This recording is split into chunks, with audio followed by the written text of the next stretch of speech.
Hello, a very warm welcome to the first meeting of Warsaw European Forum this year. My name is Karolina Figura, and I will have the pleasure to chair today's discussion.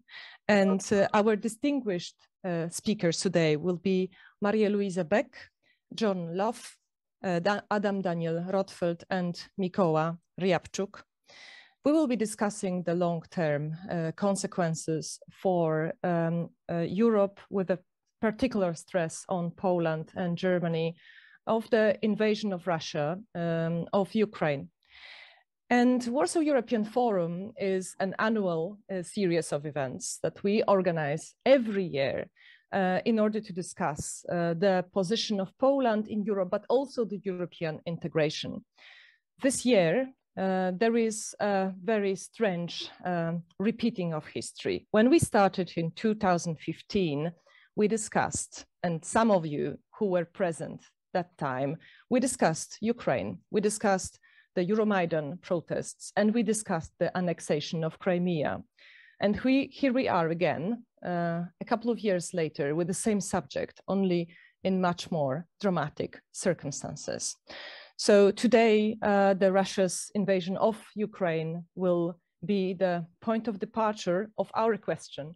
And we decided, with the kind support of our cooperators and co-organizers of this conference, of the Foundation for Polish-German Cooperation, of the Zeit Foundation, and also with the support of Fritt Ord, we decided to discuss something which is in longer perspective at the time when everybody is talking about immediate consequences of what is happening in Ukraine. So without further ado, I would ask our panelists to give us their opening statements. They will be rather short, about 7 minutes each of them, and then we will have discussion. It is my pleasure to invite the first speaker. Let's start alphabetically with Maria Luisa Beck. Good morning, dear friends. I'm sitting in a cafe opposite of the German Foreign Ministry. And I must say I have not been as upset as I am now in the last 25 years, which was during the war of Yugoslavia against its 4 former republics, and then in the end, Bosnia. I'm really upset that obviously German politics mainly don't understand that it's not only Germany as an individual and our cosmos and our well-being, but that we are part of Europe, and that this means Europe is bigger and not stopping at the border. And that the history where we always claim never again, and no country has been dealing so much with its history as Germany has, that obviously this is not correct. Number one is we do not care, we do not see that our neighbors are nervous about us. We do not see that the Baltic states, that Poland, of course, Ukraine, now more and more being included, is asking themselves, don't they remember that they put on their ground, on our ground, and with huge brutalities that the Shoah took place on our soil, which Timothy Snyder calls bloodlands. And the only thing they now say is never again. And I have to admit that, unfortunately, this is my political generation, which pushed that never again, starting with the Pershing II debate, which, what I now know, took up the German social democratic debate of the 50s. No soldiers again, not being included in an institution which is enhancing Germany, not letting it stand alone, but taking it into an institution, and thus making it possibly less aggressive and more that you can count on Germany. This we do not understand at all. This fight against NATO, which started in the 50s, which we took up in the 80s with the Pershing II campaign, was an anti-NATO debate. Part of the so-called peace movement were being paid and stirred by the DDR. We now know, we knew it, could know at that time also. And now we are back and we have this unbelievable debate in Germany. Well, never again. No weapons for Ukraine. It is like we had turned around the lessons of our history. Doesn't history show us that Hitler and the SS and the Wehrmacht had to be fought down militarily with a lot of lives and blood? And that it would not have been a good advice to say, never again, stop, no weapons for those people who are fighting, no weapons for the Poles, no weapons for anybody else. So actually, our lesson should be, yes, we understood, never again means be prepared, be on the side of the victims, make a difference between victims and aggressors, and then take up the responsibility and stay at the side of the aggressors. Now, what do we do in Germany? We say never again. We say no weapons because it could mean that we would escalate. Don't annoy Putin. We had to withdraw from that position and nicely send some old DDR weapons to Ukraine, which is seemingly changing a little tiny bit. But then we have part number two, that is Germany being totally, or feeling totally abhängig, totally dependent, totally dependent on Russian oil and gas. So we are financing Putin's war. On one hand, we are mourning, and on the other side, we are financing Putin's war. And you can hear even the green ministers. Maria Luisa, we stopped hearing you as if the microphone went on. Oh, that changed itself. I'm very sorry. Okay. This was just a second. But may I say something before you continue? I'm very sorry about this, but it seems that there is a mobile phone on your desk, which is sending some signals that we can hear the signals apart from what you're saying. Okay, so then just I will switch it off. Or just put it away, it will be much better. The table so that I don't talk too long. Okay, so it is this, I would say, bigot, talking about our well-being, not talking about what is happening in Ukraine, and not thinking that Putin might not be satisfied with Ukraine, that, and this is my estimation, he wants the ultimate victory over the West, which is NATO. And this means after Ukraine, he will take Georgia and Moldova. Don't even have to talk about it. There can't be resistance. And then he will cut off the Baltic states. And then the NATO has exactly the debate which we have now. Shall we say, unfortunately, it would be such a misery for us, so we better not answer to it. Too bad, but let them go. Or will we stop Putin? And if we don't, Putin will have what he, I think, wants. He will say NATO is a paper tiger. And this is finally me bringing Russia back on the political and geographical landscape. I think political Berlin does not want to see that. And it is the Baltic states, it's Poland, it's Romania, it's Sweden, they are telling us. And it is a shame.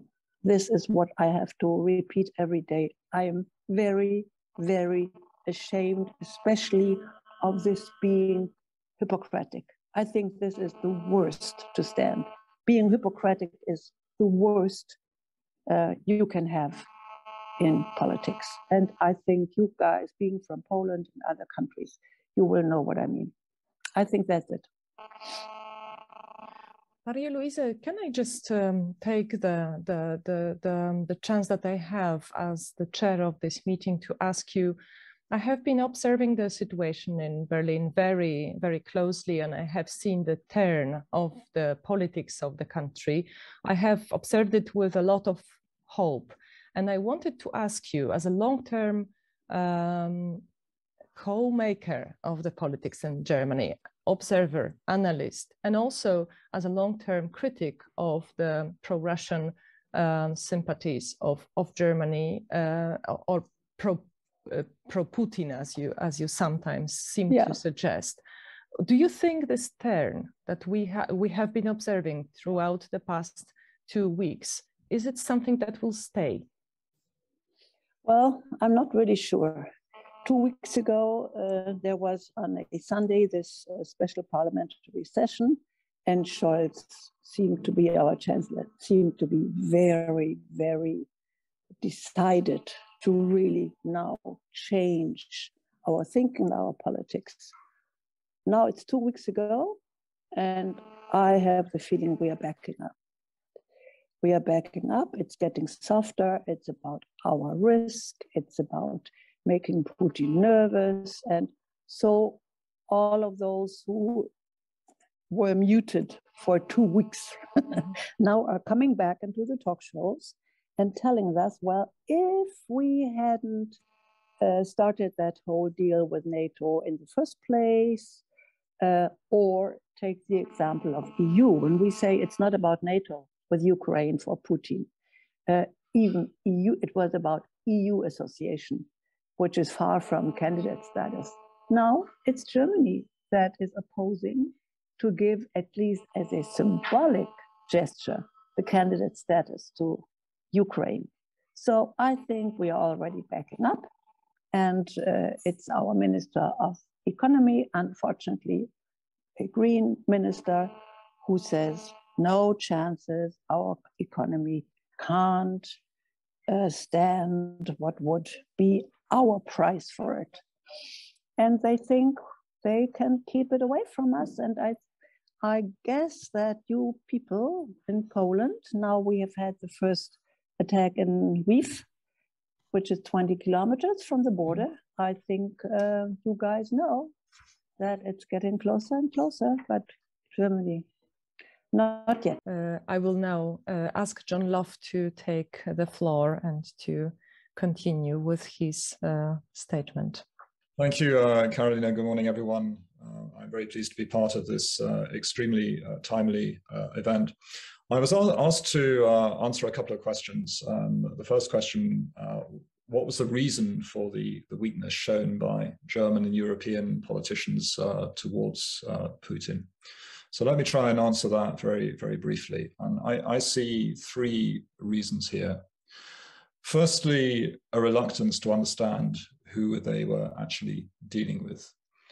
A disregard for the fact that Putin himself had been he had been shaped as an individual by his KGB experience, and also his experience of dealing with organized crime in St. Petersburg. These were people with grievances, a very high level of cynicism, and they were also adept at detecting and exploiting the weaknesses of Western politicians, be it through money, intimidation, or other means. Secondly, I think there was a failure to appreciate the underlying hatred of the West on the part of the Russian establishment in the 1990s. These were people who brought with them their Soviet baggage, a sense that Russia had been humiliated in some form through the way the Cold War ended, and had this agenda, at least the back of their minds, of trying to right what they saw was a historical wrong. And I think there was thirdly a failure to appreciate, and I still find this very hard to understand in some ways, that as Russia became richer in the 2000s, in the naughty years, the grievances of the Russian leadership became more pronounced. And the problem was the adrenaline started to flow into the Russian system again. And the leadership felt it could do something now to address those grievances. And to Marie-Louise's points, I feel very strongly that successive German governments were just in conscious denial about the changes taking place in Russia after 2000.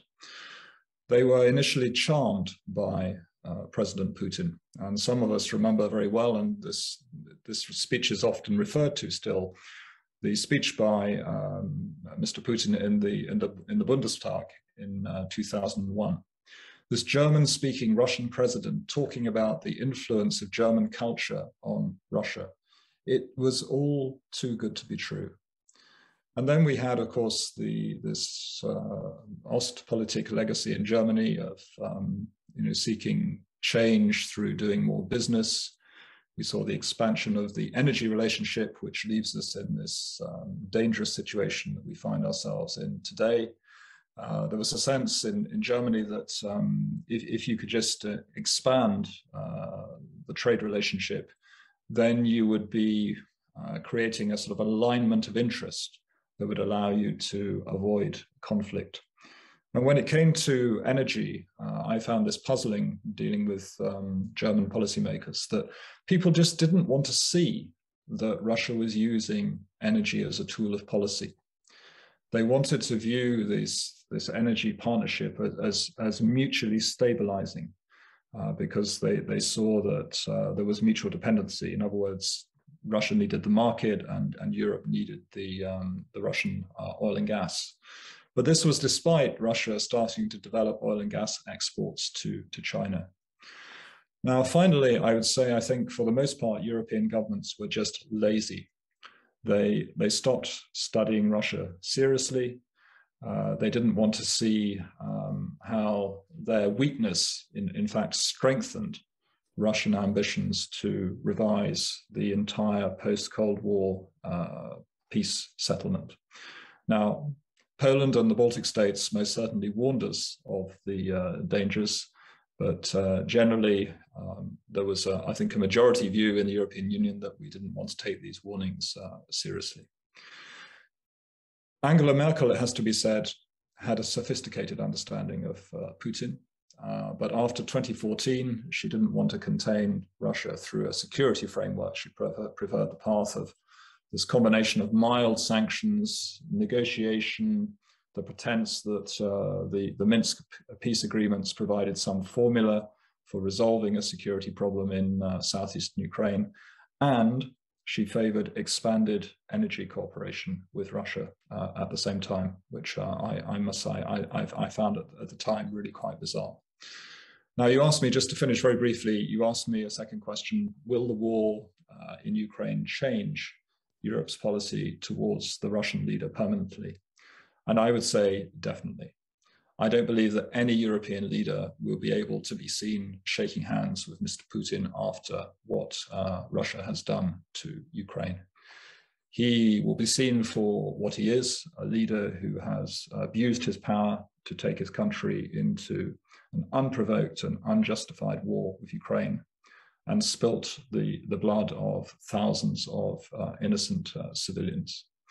So if he remains in office, he will become, in fact, he already is a pariah president, and Russia is a rogue state, and it will remain a rogue state until it rids itself of him as a leader.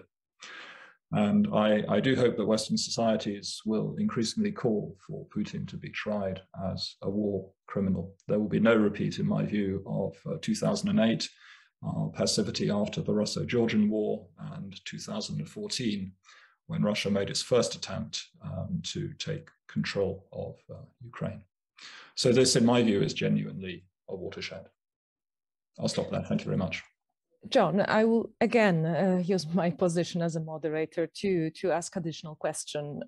So it seems now that Putin has been doing the same again and again, and though the West hasn't been paying attention, he did the same in Chechnya, he did the same in Georgia and in Syria, and now Ukraine seems to change the opinion on Vladimir Putin. Do you think this is just the question of geographical distance? Why Ukraine the war in Ukraine is capable of changing the opinion of the West about Putin, and Georgia, Crimea, Chechnya, Syria wasn't? Well, I think the answer is that this is on an entirely different scale. And of course, its proximity to our borders has a lot to do with it. But I think it has possibly a lot to do with the fact that there is a sense that Ukraine is a European country. It's a very large country, and the stability of Europe depends very heavily on the situation in Ukraine. So in 2014, I think there was much less knowledge in Europe about Ukraine's history, about Crimea, about the complexity of this country, and a tendency to sort of view it through this prism of pro-Russian and pro-Western elements, and to almost fall for or to accept part of the Russian narrative. And I think thanks to the efforts of Ukrainian reformers and Ukrainian society generally, European countries have become much more knowledgeable about Ukraine and more sensitive to it. And so, of course, these things are cumulative, and we've seen also in Russia this steady increase in repression, more and more evidence of the brutality of the Russian state. The poisoning of Alexei Navalny had a huge effect on opinion in Germany and other European countries. So I think you put all those factors together, and that's why we're seeing, I think, a very, very different reaction. But I would just say I've been very touched by the fact, that where I live in Britain, in the south of England, some way outside London, to see the number of Ukrainian flags flying, the number of people who feel so strongly in my country about this issue, without knowing much about Ukraine itself. This has touched a public nerve, and I'm encouraged to see at least people in my country are able to distinguish right from wrong. Thank you so much. Now, in alphabetical order, I should ask Mikołaj Ryabczuk to take the floor. Mikołaj, would you allow me, though, that I give the floor to Adam Daniel Rotfeld, so that you have the possibility to react to everything that has been said before you? Thank you very much for the invitation, and especially for the subject as it is defined, in a sense that we are discussing some problems, context, and the vision of long-distance effects. We are not discussing the current events, and I would like to say that my first comment is that current events are presented in very different way, both in Ukraine and in the West on one hand, and in Russia on the other hand. And I would like to say that this is a kind of the confirmation of the common wisdom that the truth is the first victim of the war. In other words, the Russians, they do present everything as not only legitimate, justified, but it is one of the historical success of Russia. Ukraine is in fact defending not only itself, but it is defending the European civilization and Europe, and to a great extent the Western community. In other words, what in my view is very important, that in the Russian perspective is totally different for the simple reason that Russians are very much, they are to some extent preoccupied by the system of disinformation and very historical, deep historical roots of irrationalism. In other words, it is a clash of irrationalism on one hand and a rational approach of the West on the other. And it is impossible to find some common elements to understand each other for the reason that both sides are using the same words, but they have totally different meaning. And first of all, truth is, as I said, not only the victim, but they have their own truth. And they, since more than 5 years, they started to speak about values, that our community, with all the weaknesses, but nevertheless, it is motivated by the respect and protection of values. In Russia, they are saying that we do not have the same values as you have. Our values are totally different because our values are the product of our history. And in this context, I would like to say there are 3 or 4 words, notions, which are very important to understand what is going on. On one hand, it is identity, historical identity, political identity. It is not my intention now to develop, but I'm simply to say, would like to raise the question of identity. Second element is dignity, very much connected with identity. The third element is I would like to say that the third element is, as I said, truth. And what, in my view, is very important, and this is my understanding since more than 30 years, both in research and in practice, that the conflicts after the end of the Cold War, they were motivated, not mainly, but they were generated by the internal domestic situations. They were not the product of the clash of or conflicts between the states, but they were born within the states. And the conflict, especially between Russia and Ukraine, is in this sense very typical because Russians, they do consider Ukraine as the part of the Russian world, as they originally and initially, to say, in 91, 92, 93, they signed more or less 200 conventions, treaties between Ukraine and Russia. Nevertheless, they consider that Ukraine is and will be the part of the Russian civilization, Russian world. And what they are now repeating in a very blunt way, it is that Ukraine does not exist as state. There is no tradition of the statehood, and even more, they are saying that there is no Ukrainian nation. And I would like to say that for obvious reason, this type of presentation of the neighboring state for the Ukrainian nation, it is not only a kind of the blame, but I would like to say that it is something what is unacceptable by the definition. Therefore, when we are speaking about possible results, possible outcome of the negotiation between these two states, there is a need to change the Russian approach. In Russia, I would like to remind you, as probably all of you remember, that Putin, before being appointed by Yeltsin as president, he was appointed as the Prime Minister of Russian Federation.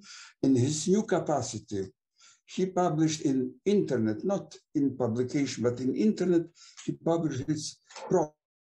The program has had the title, the title was Dictatorship of Law, Diktatura Zakona, Dictatorship of Law.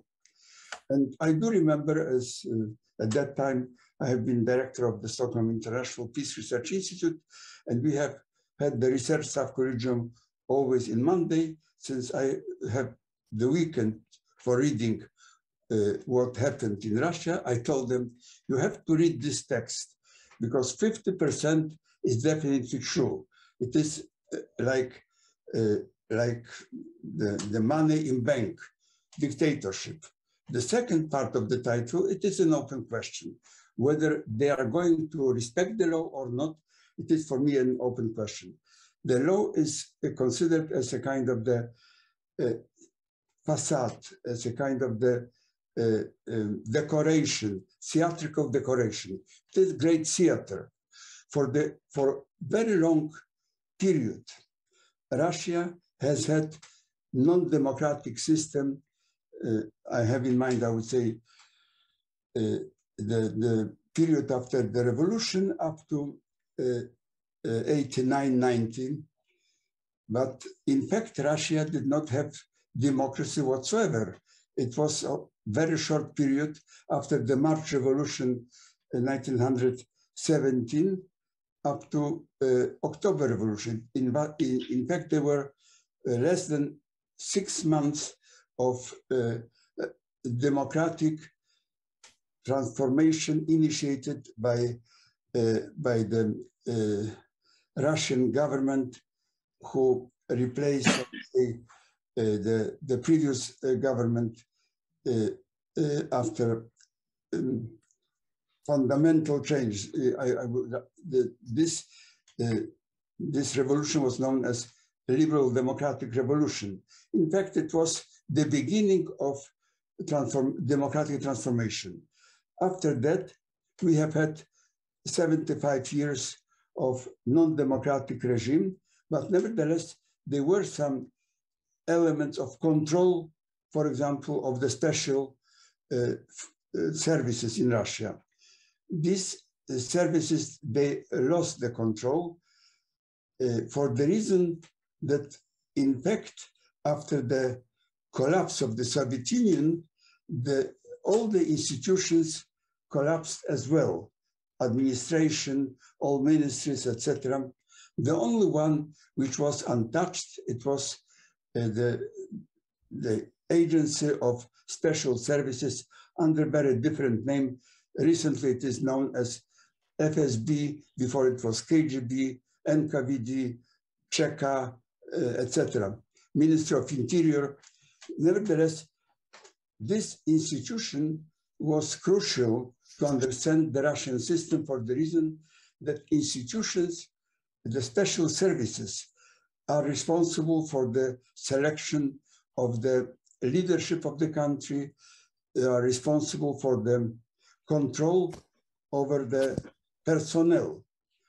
And I do remember that when Putin was appointed as prime minister, his first meeting with the leadership of all these special services, that was in YouTube, you can find this. He wanted to make a kind of the joke, saying, I would like to report to you that the instruction is, my mission is fulfilled. It is accomplished mission. I was sent to implement the action under the code name government, and it is done. And I'm going to say that it was a joke, but this joke was this very serious element of truth, that the problem is that Russia cannot be seen in a sense as normal country, because you have quite often different people who served for the special services are then making the political careers. But it is not, for example, possible to imagine that in Sweden or in Great Britain, it will be, the whole system will be transformed to be coordinated and under the protection to some extent of the people who were selected by the special services. Now, Daniel, if I could interrupt you and ask a question, is it possible, in your opinion, because you say you started with speaking about two sets of values, and two sets of values that are different in the West and in Russia. So would you please, for our discussion, it's possible that as a consequence of what is happening right now, this starts to be understood. You say one cannot see Russia as a normal country. One has to understand that Russia has another set of values which comes from its history. Do you think that the long-term consequence of what is happening today will be understanding that West from Russia? Yes, I would like to say that in my view, what lawyers are very often saying, it is a fundamental change of circumstances. It is such an expression which is from the ancient Rome, rebus sic stantibus. In other words, conditions should be the same. If you have the fundamental change of conditions, then the other formula of law, the pacta servanda sunt, cannot be taken seriously as long as conditions are fundamentally changed. I'm saying this in the context of your question, that definitely for the West, it is known. For example, what happened with all previous regimes, not only in Germany after Hitler's experience of European experience of negotiation and further developments of mutual relations with Germany. But the same was in Japan. It was very similar in Italy, in Hungary during the war. By the way, I would like to tell you that very often people don't know why the name of the organization, United Nations, is chosen. Why these are United Nations, united. They were united against the 7 nations who were the members of the non-democratic pro-Nazi regimes. Germany, Japan, Finland, Italy, Bulgaria, Romania, and Hungary. That's all.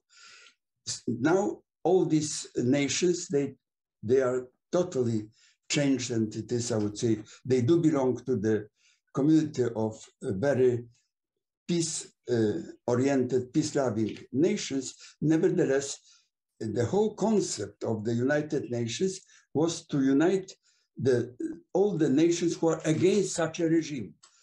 Now, for example, since Russia, as somebody already said, Russia is a kind of the rock states. I would like to say that in the United Nations, we have 193 nations. Russia, in a recent condemnation, the resolution which condemned Russia, Russia was supported only by 4 states. They were Belarus, Syria, Eritrea, and North Korea. And all these nations they belong to the same set of values what we are asking for. In other words, yes, Russia exactly. self-isolated itself, and it is a kind of Russians, they made a lot in order to give the support from such countries like Iran or China not speaking about Venezuela and some other Latin American states who are very, very close to Russia. Nobody wanted to be in this group of these 4 rock states. Now, I would like to say that in Russia, system is very personalized. It is not only a kind of the dictatorship, it is very personal identification of the system with the specific name. It is tradition in Russia. And now I would like to say it is not my intention to speak that Putin is responsible only for everything, but definitely Putin is the leader of the group of people who are responsible, and therefore the responsibility for everything what happened has to be one of the tasks in the future for the democratic community of states. But Daniel, would we allow Mikołaj now to take the floor, and we could leave? Yes, we leave many questions that I have for you, perhaps for the discussion. Thank you very much. Yes, I do respect the rules, and one can stop here. I have something to add, but probably in the discussion we'll have an opportunity to add. That's wonderful. Thank you so much. Mikołaj, you have authored recently a couple of texts that were profoundly bitter as for how the West has not been listening to the fears of Central and Eastern Europe, with a special stress on Ukraine. Would you please comment on that, and also on how you think about the long-term consequences of this war from your perspective? Thank you very much. I don't want to indulge myself here into resentments and to complain to West's behavior. I did it a lot, and I write and criticize Western policy with Ukraine, but specifically I try to do this in Western media, not in Ukrainian, because in Ukrainian media we historically we got a lot of such criticism from Moscow. So there are many Russian commentators who do this better than me. It's very difficult to discuss possible consequences of something that is pending, developments which are going on and may have very different, absolutely opposite results. We may got a complete Russian victory and complete extinction of Ukrainian nation, which is quite possible because this is the ultimate goal of Mr. Putin. And we may have the opposite. We may have Ukraine's victory and collapse of this criminal regime and absolutely brave new world, new international order which will be established and I hope supported. So there are absolutely opposite, different alternatives. And it's difficult to discuss because there are too many ifs. We don't know what may happen. We don't know whether Western allies dare to supply Ukraine with efficient air defense system and aircrafts, because we are absolutely defenseless. However, Ukrainians are brave. They cannot fight against rockets and planes who fall down from the sky. It's massacre. And also we don't know whether sanctions can be enhanced, because again all the time we listen about this suffering of poor Western citizens who cannot lose 10 or 50 euro a year because of these sanctions, or who cannot survive if they have 2 degrees temperature lower in their apartments because of these sanctions. I like Western politicians to state out clearly to their citizens that guys, it's about human lives. We have thousands of Ukrainians killed every day. Only in the city of Mariupol we have hundreds casualties, civilians casualties. We have over 100 children killed already, who are probably also denazified by Mr. Putin. So these things should be stated clearly to the citizens. Yes, we may suffer from these sanctions. It might be a problem. Of course, there is a risk of interference because Putin blackmailed the Westerners with nuclear arms. But he would continue this.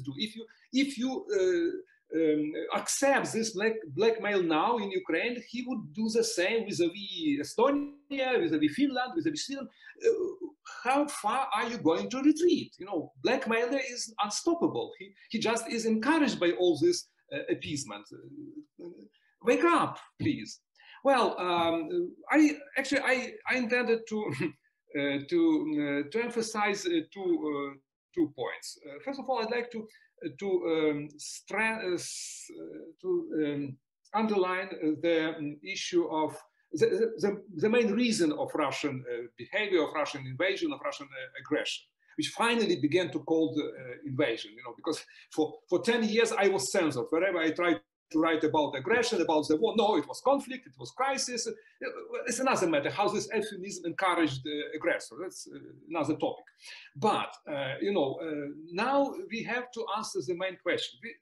Many reasons were mentioned here, like, you know, like KGB background, like his criminal connections, which is of course true, or resentment, post-communist resentment, revanchism, Russian profound anti-Westernism. That's true, that's okay. But there is one more problem. Ukraine is seen as a part of Russia. Minister Rothfeld mentions this. And existence of Ukraine is unacceptable, especially Ukraine, which is sovereign, democratic, and westernized. It's absolutely unacceptable for Putin. And if you read his statements carefully for 10 years, his and his entourage, but specifically Mr. Putin, you would compile a sort of Mein Kampf, actually, because the main points of these statements is that Ukraine is not a country, it's not a nation. They are just, you know, Russians. And the last point is that they created anti-Russia in Ukraine. What it means in text, which was written back in 2014. I quoted it many times, but nobody cared at the time. And the text which was initial reaction of Mr. Dugin, you know, Alexander Dugin, is the major geopolitical analyst in Russia, the author of textbooks which are used by general staff in Russia. And in the summer of 2014, when Russian troops unexpectedly encountered resistance in Donbass, because they expected to be embraced with flowers and so on. And suddenly they encountered very fierce resistance of disorganized, completely Ukrainian army at the time. And he wrote in his, not Facebook, but it's called Kontakty in Russia. It's still accessible. I can give you a link. You can access it online. He wrote literally, I quote, "I can't believe these are Ukrainians. Ukrainians are wonderful Slavonic people. And this is a race of bastards that emerged from the sewing manholes. We should clean up Ukraine from the idiots. The genocide of the cretins is due and inevitable." At the time it was perceived as, well, it's Maverick, Dugin is Maverick, Zhirinovsky is Maverick, Putin is different, Putin is moderate, so we shouldn't care too much, you know, as these guys. No, people, no colleagues. They are the same.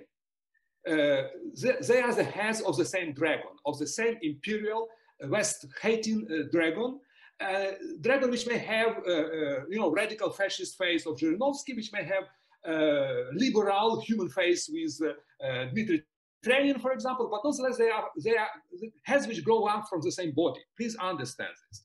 And now we have a practical realization of this policy. Ukrainians who are not Russians, who refuse to be Russians, of course, they should be, as Mr. Dugin put it, should be exterminated. They should be cleaned up. And we observe this. We have genocidal war, and it should be called this way. And of course, non-interference in this genocide is criminal. I'd like to emphasize. So I promise not to criticize West, but I have to, because, you know, you observe and you don't introduce sufficiently sanctions. You don't provide sufficient support. That's clear. Mikołaj, if I can just interrupt you and ask, so what would be the right answer in your opinion? Because the talk is about either sanctions they are on the table. or mediation. these steps are on the table. First of all, sanctions are not sufficient because Russia should be completely isolated, completely, absolutely closed. This is a rogue state which cannot exist within the civilized world, and it should be completely closed. No contacts, no maybe phone calls from one representatives from the outside world. That's all. No trade, no flights, no ships, not whatsoever. I understand this is painful for everybody, but isn't it painful to observe people being killed, shelled indiscriminately every day? It's not painful, yeah. It's too high price, yeah, to rescue these people. Okay, this is one point about sanctions. They are not sufficient. SWIFT is not actually completely excluded, disconnected for Russia, and on and on. Secondly, of course, I don't see big problem with providing Ukraine with aircraft and with anti-missile system. It should be done, and at least this corridor, at least this entrance to Ukraine should be protected. From, not necessarily from Ukraine, can be protected from the outside, but it should be protected. It's not a big deal, and you should not submit to this blackmail, succumb to this blackmail, sorry. This is what should be done. Okay, this is so much about one problem, about this genocidal war, which should be stopped. Because of course we can rejoice that yes, finally we have Ukrainian very strong European nation. That's wonderful. Yes, that's one of the results of this war. Ukrainian nation is consolidated. It's solidified. It's really very strong and very attractive. Basically, it's a very spectacular phenomenon. But so what if these nations will be exterminated? And it will be. Because half of them would escape, primarily women and children. They are moving westward and dispersed in the world. They can be easily assimilated in all European states, and they are welcome. Thank you very much. But the rest will be destroyed, and we observe this in Kharkiv. We observe this in Mariupol. We observe this in Ochtyrka, and on and on. So what's the result of this nation building? Yes, we got modern nation which disappeared, which is destroyed. And of course, we can enjoy that Western leaders would not shake hand with Mr. Putin. Yes, it's good, of course, I appreciate, but there would be no Ukrainians to appreciate. That's the problem. The second point, and very short, because I run out of time, it's very short, but it's rather theoretical point, but it's very important consequence of this clash. It's an ideological clash of two different views, of two different concepts of international politics, of international relations. We have this, traditional 19th century realist approach, which insists that the world should be divided for spheres of influence. It's very rational, it's very reasonable. We cannot support everybody. We cannot demand some, defend some ideal points and positions, and so we should recognize this. And of course, there is some normative, some liberal approach which says, no, yes, but there are some principles which should be defended.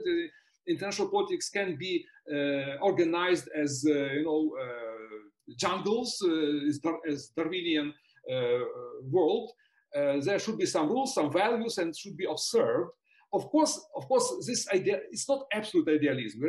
And in Ukraine, we recognize that there are some restrictions, some constraints that, yes, not everything can be done. NATO could bomb Belgrade to rescue Kosovars, but couldn't do the same with Moscow to rescue Chechens or whatever. I understand. But what was the reason, for example, to award Mr. Putin after Chechnya with Légion Honoraire order, for example, in France? What was the reason to arrange standing ovation in Bundestag for Mr. Putin in the early 2000s after very suspicious bombing in Moscow, which again West tried to close eyes at this, incidents, even though there were a lot of evidence about involvement of FSB in 1999 in this border. So and on and on. So I understand there is very difficult trade-off between interest and values. Interests often prevail, but we have to be very careful with compromises, because it's very convenient to appeal, to refer to interest, to cancel values, to completely ignore values, and it's very dangerous. I'll stop here. Thank you. Thank you very much, Mikołaj.